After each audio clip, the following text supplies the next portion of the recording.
할렐루야, 예수님의 사랑으로 성도 여러분을 사랑합니다. 라이언 일병 구하기라는 영화가 있습니다. 2차 대전 당시 미국의 한 집안에서 4명의 아들이 전쟁에 참전하게 되었습니다. 그런데 전쟁 중 사망한 군인들의 집으로 사망 소식을 알리는 과정에서 그 집안의 아들들 중 3명이 사망했음을 알게 되었습니다.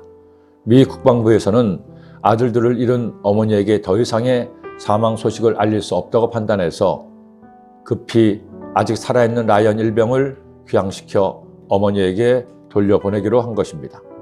그런데 문제는 라이언 일병이 적진 깊숙이 특공대로 배치되어 전투에 참여하고 있어 찾을 수가 없는 것이었습니다. 급기야 군 당국에서는 적진에 침투해서 전투를 하고 있는 그를 구해오기 위해 특공대를 파견합니다. 그리고 우여곡절 끝에 라이언 일병을 구해오는 것으로 해피엔딩을 맺게 됩니다.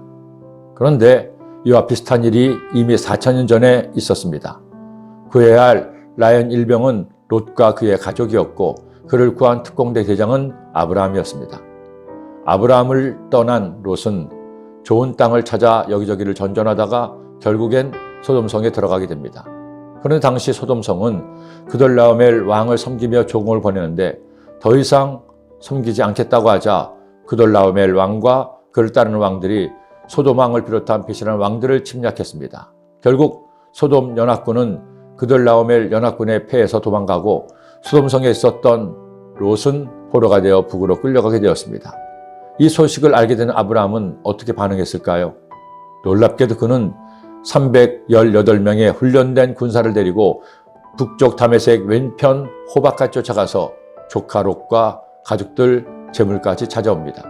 아브라함이 그의 조카가 사로잡혔음을 듣고 집에서 길리고 훈련된 자 318명을 거느리고 당까지 쫓아가서 그와 그의 가신들이 나뉘어 밤에 그들을 쳐부수고 다메섹 왼편 호박까지 쫓아가 모든 빼앗겼던 재물과 자기의 조카 롯과 그의 재물과 또 부녀와 친척을 다 찾아왔더라.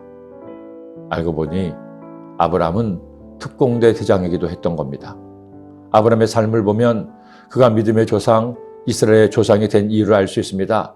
가장 먼저 야훼 하나님의 말씀에 절대 순종하며 어디 가서나 하나님을 예배하는 사람입니다. 그리고 사람을 대함에 있어서도 그는 친절하고 의리가 있습니다. 너무 예쁜 아내 사라 때문에 왕들에게 거짓말을 한 적은 있지만 그의 마음에는 항상 따뜻함이 있었습니다. 롯을 떠나 보낼 때에도 조카의 마음을 상하게 하지 않으려고 먼저 선택권을 주었습니다.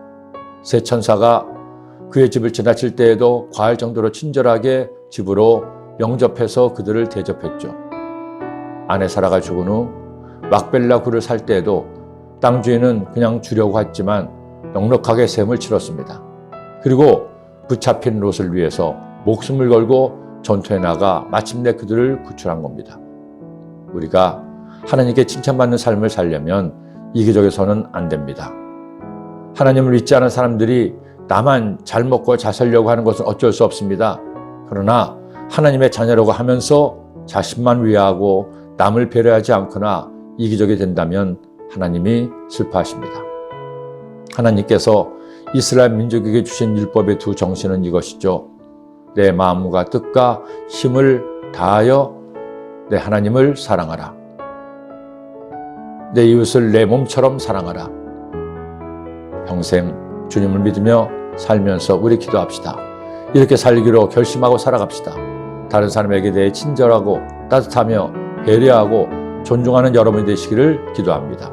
기도드립니다. 사랑의 주님, 아브라함은 포로로 잡힌 롯을 구출하기 위해 목숨을 걸고 전투에 임합니다. 우리가 주님 믿으며 살아갈 동안에 아브라함의 측은지심, 배려함을 배우게 하시고 우리도 내 주변의 어려운 이웃들을 사랑으로 돌보는 하나님의 자녀 되게 하여 주옵소서. 예수님의 이름으로 기도드립니다.